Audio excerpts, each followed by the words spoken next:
with Daphné Baiwir from King on Screen.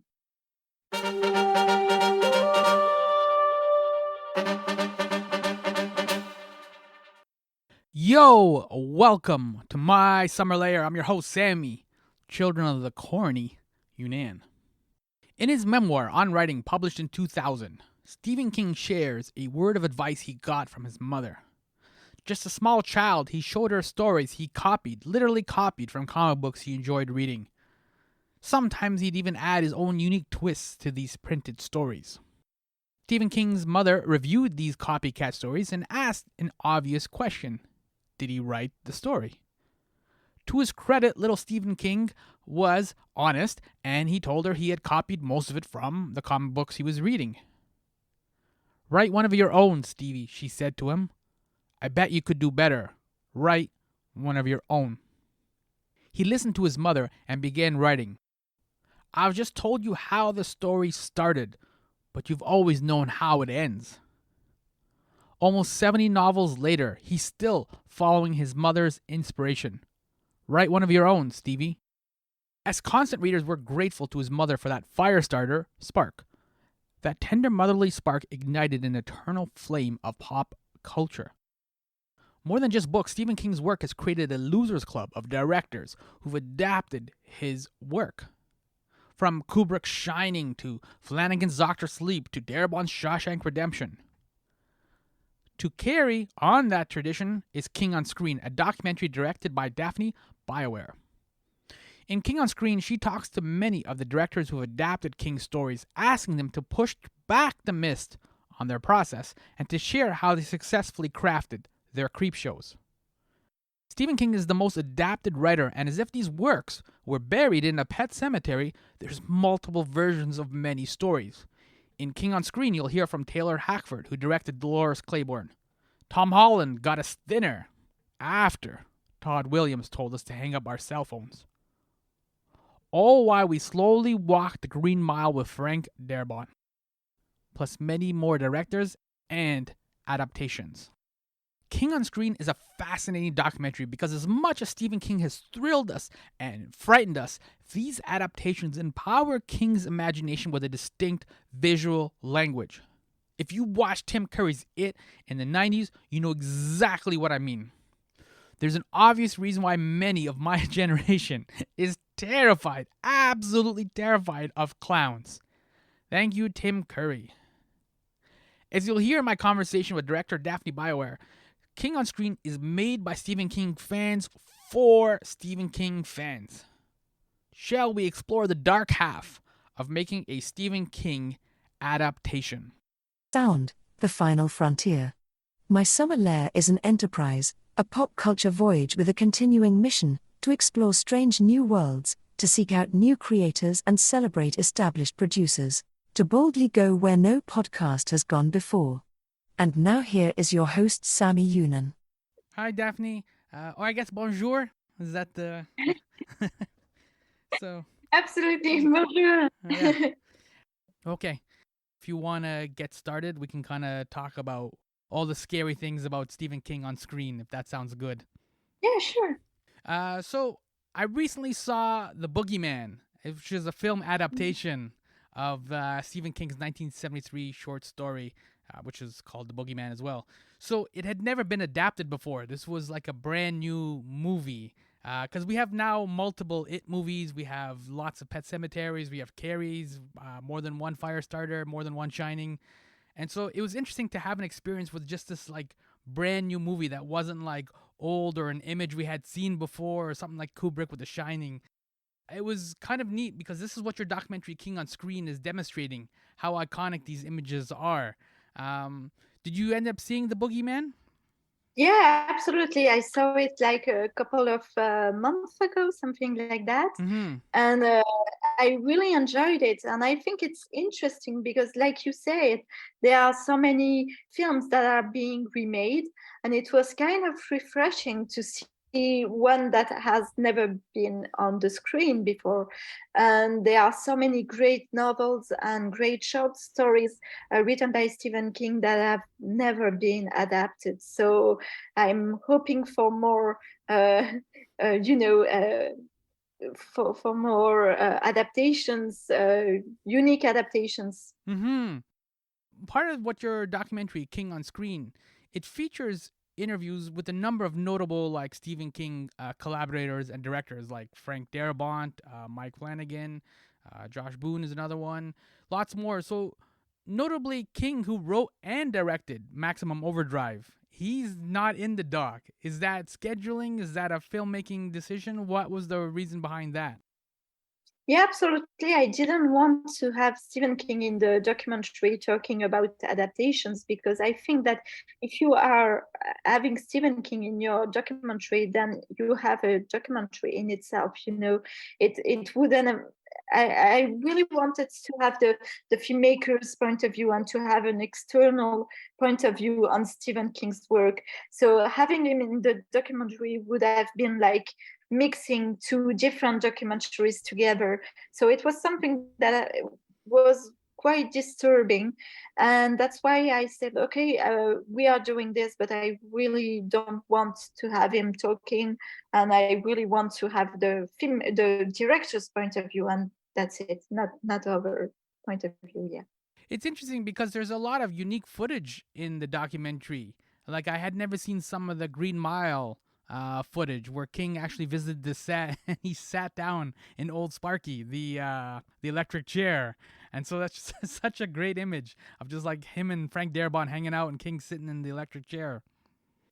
Yeah, it's such a great moment, because it's so emotional, and you can see how they are like having such a great time, on set. So I thought it was great to have it in the documentary and to see like some behind the scene footage.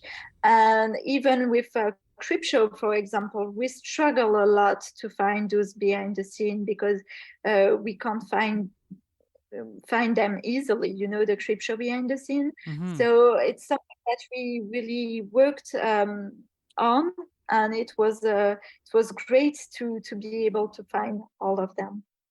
And there's a really fascinating theme that runs through King on Screen. A number of directors, Mike Flanagan is one of them, he talks about being too young to watch a horror movie. He saw scary movies early on, and that kind of scarred him for life. But that truly was a rite of passage, especially for kids born in the 80s and the 90s. Was that the same for you too? Did you see a horror movie or a couple of horror movies way too early? Absolutely. I think it's something that I really enjoyed, and even well, it's not really horror, but the first film I saw on a big screen was The Nightmare Before Christmas when I was 3. So Okay. That's scary everything that though. was, yeah, well, for many child, Mm-hmm. I discovered, and I was, yeah. I didn't get why, because I remember seeing the film and I was completely into it, and I really loved the universe, and I was completely, I fell in love with that movie immediately, and it's the first well, scary somehow film that I've seen when I was very young, but it's really, the universe was talking to me so much, and it's something that I really enjoyed. And so I really continue in that direction regarding my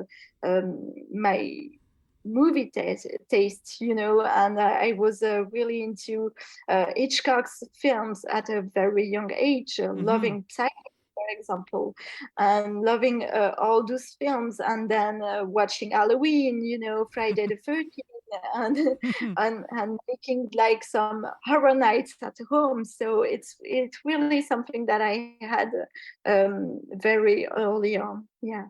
Yeah, it was a good era, wasn't it? And I mean, like, King was part of that era, as your documentary, King on Screen, touches upon. Like, those 80s and 90s movies really had, like, a good horror language. Like, you were able to kind of talk about these things, and, like, anything that was kind of scary kind of showed up in a film as a metaphor. And you knew that if you could survive, get to the sun up, basically, sometimes, you would be okay. Like, there was a kind of a peace to it, too. When you see films like It's, for example, that traumatize a lot of generations, Yeah. it's Yeah, I think it's really um, when you're a child, at the same time it's something that you really enjoy, being scared. It's something that is um, it's an emotion that you want to feel. And even when you have siblings, actually it's so funny, telling horror stories at night, Mm-hmm. under the covers or Yeah. the sheets. And it's something that, yeah, it's something that we really love, to being scared. It's something that we it's an emotion that we are looking for. I want to stick with this theme of culture because one of the common elements in King on Screen, it confirms that Americana is like one of King, like it's part of King's work. That kind of Norman Rockwell, small town. There's this Americanness to King's work, which naturally shows up even in a lot of the adaptations as well. And I'm wondering, with your European background, how do you view those like American elements in King's books and the adaptations? Do you notice them more? Are they kind of weirder, or like you just accept them? Because sometimes we don't notice them, right? Just being here. Yeah, absolutely.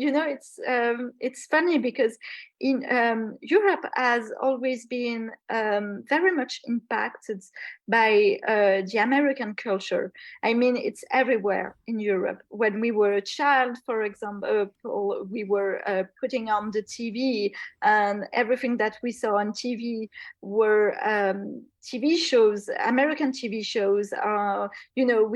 We watched, we grew up watching Friends, watching all those kind of TV shows that are a part of the American culture. So when we, as European, I think when we read an author like Stephen King, we learn a little bit about the American culture, but at the same time we find references that are speaking to us, because we we know some of the things, because, well, we receive them Mm-hmm. through vision, or sometimes through different medias. And I didn't grow up with internet. Actually, it came when I was a little bit like 12 or 14, something like that. So as a child, yeah, I was a lot of that influence came through television, for example, or through the medias. Mm-hmm. Are some of the fears the same as well? Like, do Europeans have the same kind of fears as of clowns as we do here, and like Pennywise? Yeah, I'm sure we do. I'm sure we do. Yeah, regarding the fears and everything, I think, yeah, Tim Curry did such a great job that every little kid on the planet Yeah, is completely he ruined traumatized. clowns. Yeah. I know he was fantastic in it. And I want to touch upon that because like the idea too of like this fun and this imagination, which is kind of normally associated with clowns, you have this really great opening sequence in the documentary. And it's fictional. It's not I know a documentary tends to be like nonfiction, but this is a fictional, and you basically are this character and you're lost in Maine. Do you have a way of describing, kind of like, I don't want to give away too much of the opening sequence, but do you have a way of describing it so that people get a sense of what it is? Yeah, absolutely. So this is at the beginning of the documentary, you are completely entering into Stephen King universe and experiencing some unusual uh, sensations, and seeing some unusual things, and you are kind of uh, plugged into this universe and discovering Maine, discovering this street, and entering at the end in a crib shop Mm-hmm. with a lot of different surprise there. And we had a lot of Easter eggs, for sure. Like we have 300, something like that, references Oh man, to okay. different. Okay, I have homework to do. I got a lot of them, but I don't think I got all 300.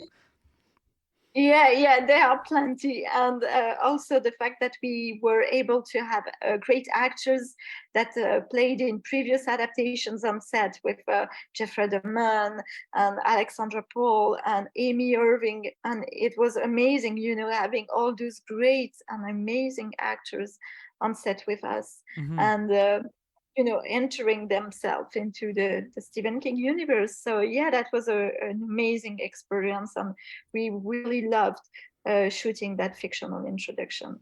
Yeah, it's a great phrase that you're using, Stephen King universe, because that's literally what it is. Like in one of his recent books, just a year or two ago, Billy Summers, there's a small moment where a couple of the characters are in Colorado, and for just a moment they see the Overlook Hotel, and then it's gone, and then they keep going, and it has nothing to do with the actual story, with the characters, with anything.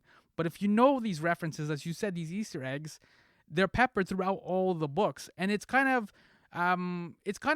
disappointing in a way because some of the adaptations don't always do the same thing where they layer it. I think you had a great scene from Dolores Claiborne, right, where she says, like, she says to her husband, like, you're gonna go to Shawshank Redemption, or you're gonna go to Shawshank, right, like, because he committed a crime. And so it's neat that there's like little things like that that kind of connect the movies. But for the most part, the universe that Stephen King built within the novels is fantastic. It is a universe. Yeah, absolutely. And he managed to create this whole universe, like you said, with the Shawshank prison and everything else. And I'm not even talking about the Dark Tower, because this is like Huge. a great massive, Yeah. yeah, it's huge, and there are so many things to say about that. And he created some kind of completely different universe that Mm-hmm. is not like ours, in this. And it's quite amazing to see how he was able to take us, each time on this great journey, when you are able sometimes to find references to other books that he wrote. And yeah, I think it's part of his legends somehow, and it's one of the reasons that people love so much his work. It's like you feel a little bit at home every time you open a Stephen King novel. Mm-hmm. But also your opening sequence, because it circles back to what Mike Flanagan said about Kubrick's Shining, which is that it gave it a visual language. He had a great line where he was talking about how, like, you'd be reading The Shining, but you would see it in your head because that movie is so iconic. You see the elevator and you see Jack Nicholson and the axe and the bar and all these kind of things. And it's interesting because, like, when you see the opening sequence of your documentary with all the 300 Easter eggs, you instantly have these kind of visual touchstones, right? That, like you said, instantly enter you into the Stephen King universe. Yeah, this is something that we really wanted to have in the fictional introduction. And for example, there is this shot with the elevator opening and balloons coming from the elevator. So it's something we Red really balloons worked on. too. Red balloons for sure. Yeah, Right? that's completely the reference to between it and The Shining. Mm-hmm. And yeah, we worked a lot because we really wanted to have like these sometimes crossed references, and even having the crib shop. It's amazing, being able to build everything in that store. And even Greg Nicotero, he lent us his puppet from Creepshow, and we can see it in the fictional introduction that we made. We have it in the window, Mm-hmm. in the window. So it was great to have a lot of little elements like that.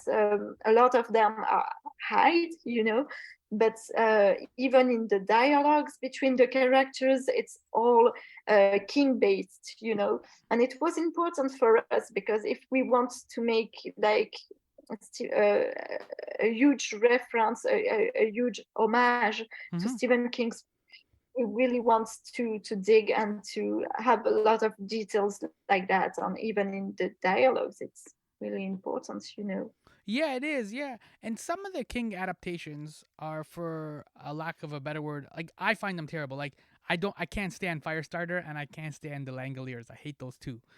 But your documentary is not about criticism, so I'm curious, with every adaptation, what were the guidelines you were using to find something positive or something unique to talk about, especially for the movies that were maybe not as strong as the original, like, King novel from which they were adapted? Well, I think first of all, I think we can always find something good in a film.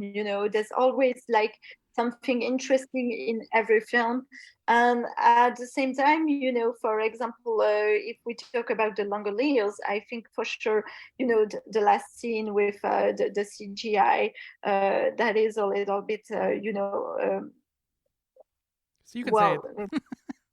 well, it's a little bit, it's not like the perfect CGI, but Mm-hmm. when you are talking to someone, you totally understand that it's a matter of budget, Mm-hmm. and filmmakers do what they can with the budget they have. And a thing that is sure is that adapting Stephen King requires a lot of budget for sure, Right. because there are a lot of things, like we said, with the universe and all the imagination he has. You automatically need a huge budget to make a Stephen King adaptation. So I think, yeah, we can find great things in every film. And it was something that I didn't want to judge the filmmakers' work, because I really wanted more to discuss with them about how they worked on the adaptation and what was their process of making this film. Mm-hmm. And it was more like talking with them about their work than having a judgment. It's something that I don't want to have. And I Mm-hmm. think, like that, there are a lot of people who say that Maximum Overdrive is like a terrible movie. But at the same time, I think that when you are watching a film like that, you have to take it for what it is. It's just a lot of fun, and you just have to watch it, like, not trying to analyze it, but Mm-hmm. just having a great time. And Yeah. yeah. Well, I mean, Maximum Overdrive too is another like it fits in with the King movies in terms of like it's a really iconic villain, right? That Green Goblin truck is like a really scary truck, and it's very menacing, and it's up there with like Annie in Misery, and like we mentioned Tim Curry already. Like the villains, especially for the Stephen King adaptations, are really good. Jack Nicholson in The Shining, like the evil always manages to kind of translate from the novel to the film itself. It's always kind of neat. And where other parts, maybe like you said, maybe the CGI or something, the budget got limited, but the evil itself always manages to come through, if that makes sense. Yeah, absolutely. And it's something that is very interesting in King's work, because he's using a lot of metaphors as well when he's writing. And I think it's amazing, because when we are talking about his villains, Mm-hmm. there are so many layers. If you look at someone like Annie Wilkes, she's not just a villain, she's so much more, and you can see all why she's doing this. You can understand, and she's got so many flaws, and at the same time you are really attached to her. You find her touching, in some way. And I think it's what makes Stephen King's strength as well is it's his ability to write amazing villains, because they are not just cartoons villains. It's so Mm-hmm. much more. It's really deep, and it goes to our fears and who we are, and what would happen of us if we were in that situation or another one, because for sure it's ugly. I mean, I'm sure everyone might be a great person, but when you are in a very stressful situation, it can bring like the worst of yourself, and we are not like um, we can't avoid that. Yeah, I mean, Annie's a great example from Misery because she didn't necessarily see herself as the villain, right? She just wanted a good book, right? Which is all the same thing we all want from Stephen King. Like, write a good book. I'm not gonna chop off his like ankles or whatever to like make him write it, but I do want a good book. You know what I mean? And so she was incredibly misguided, but at the same time, she never viewed herself as the bad guy. She was helping him, as in a way, right? That's how she viewed it, I think. Yeah, absolutely. And it's a question of loneliness as well, because Mm-hmm. she's very lonely. And so it's a lot of those demons that we have inside us, and that might sometimes take command, So yeah. So as we're wrapping up, then, like, you talked to all these filmmakers for King on Screen. You obviously read a lot of the Stephen King novels, and kind of compare them to their adaptations. From all these interviews that you did, what makes for a good Stephen King adaptation? Is there certain things that you have to get right? Is there like can you deviate from the material? What to you was your takeaway in terms of what makes a good Stephen King adaptation? I think you can deviate from the source material as long as you keep the essence of the author. And it's something that is not quite the same, because when you see a film like The Mist, for example, where Oh, that Frank ending. Darabont changed the ending Yeah. exactly, and I think it's such a great ending. And it's like, it's not always making a good adaptations. A good adaptation is not about being absolutely 100% faithful to the material. Mm-hmm. It's understanding the material and being able to translate on screen the essence of the author, and the essence of the characters, and the essence of the story. Mm-hmm. And if you change some things, and if you change a little bit some of the characters, it's okay, because at the end, what matters is, are we, do we feel that the essence is there, or are we able to connect with those characters? Mm-hmm. Because if you don't connect with the characters, then it ruins the experience. In terms of the experience, is there a possibility of expanding on the material, either like a follow-up documentary or a book or a podcast? Because I mean, there's like not only just there's lots of Stephen King adaptations, but there's a whole bunch of the TV shows as well. You kind of didn't touch upon, like there's things that you can kind of add and kind of get into as well. So, is there any hope of expanding the material, like either as a follow-up documentary or podcast or a book? Yeah, absolutely. We plan on having a book, because we have like 40 hours interview, and we Wow. had to make like a little bit less than 2 hours for a film. So it was very difficult to cut, and to find where to cut. So we thought it could be great to have a book with the full length interviews, and as well some kind of behind the scene, talking about the documentary and how we made everything and from the start. So yeah, it will happen. I'm not sure when, but it's in the bag. All right, that's fair. And at the beginning of this conversation, you said you want to see, when we were talking about the Boogeyman, you said you want to see some other King adaptations that haven't been done yet. Was there any in particular that you have a craving for that you want to see on the big screen? That's like kind of like Boogeyman, where it's just like brand new and we haven't seen that before.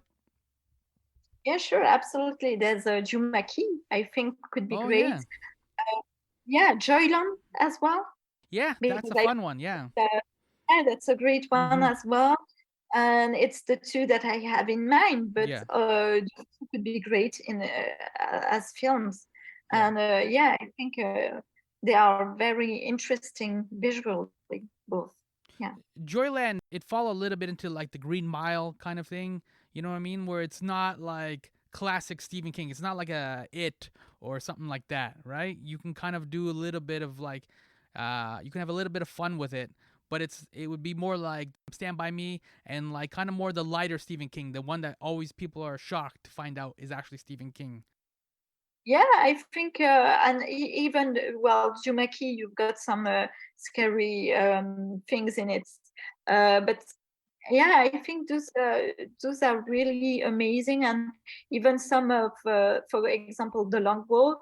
I know that they have a script and it should be adapted, and it's an interesting one as well, because The Long Walk is such an emblematic story, and I think it would make a great film, but that's not easy to do with such a book. They keep adapting The Stand, right? And that was not an easy book to do, right? It's the end of the world and like it's I don't know how 1,500 pages, like. but they pulled it off. So maybe with as kind of filmmaking and CGI and all kinds of other things kind of develop, it might be possible eventually to pull off the long walk. So. Absolutely, yeah. Well, thank you so much, Daphne, for like hanging out. We covered quite a bit, as much as you covered quite a bit as well. Way more in King on Screen. It's an impressive documentary because as Mike Flanagan said, it's given us a visual language which has been terrifying us for years. Like we said, we talked about Tim Curry and like the elevator in Shining. Like it's amazing because as much as the novels scare us, that visual language in the film scares us as well. So it's interesting that your documentary was able to kind of capture that and kind of convey the essence of those fears. Yeah, well, we tried to talk about all that, and it was a lot of work, but at the end we are pretty happy with the result. Yeah.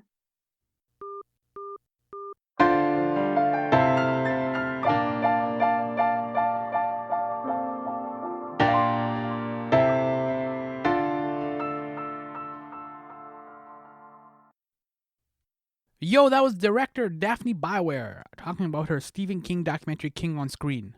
I'm your host Sammy, and this is My Summer Lair. Check the show notes at mysummerlair.com for King on Screen screenings or streaming dates. King on Screen will make you want to revisit many of these classic Stephen King adaptations. But watching this doc after all the Marvel movies have come out prompted this observation. Is it possible to establish an Avengers-style Stephen King universe? Remake Carrie, the first movie, then Firestarter, the second movie. Then those girls team up with their superpowers, pair them with the Cujo dog and the creepy kid from The Shining to do evil in quotes, maybe like a gray area, government work for the shop. How fun would that be? It'd be like an Avengers meets League of Extraordinary Gentlemen, tossing some X-Files paranormalness. Yo, I would see this opening day money. All right, that corny idea aside, that is one of the overlooked benefits of Stephen King. King on Screen touches on this too.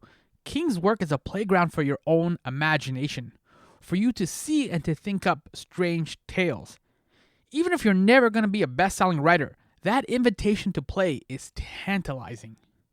Always RSVP when you get an invitation to play, to dream when you're awake, because it is through imagination that we can defeat most, if not all, monsters. And now a My Summer Lair PSA. If you enjoyed this conversation, some good news. My pal Sammy newsletter. Let us extend the conversation. And I know. You think of email and you think of negative connotations. You think of work. You think of that sweet senior citizen in your life who keeps forwarding those weird chain letters things so that they welcome good luck. All of that is true. All of that is email. That's because for those people and those emails, the E in email stands for electronic mail. So what if? What if the E stood for experience? What if it stood for event?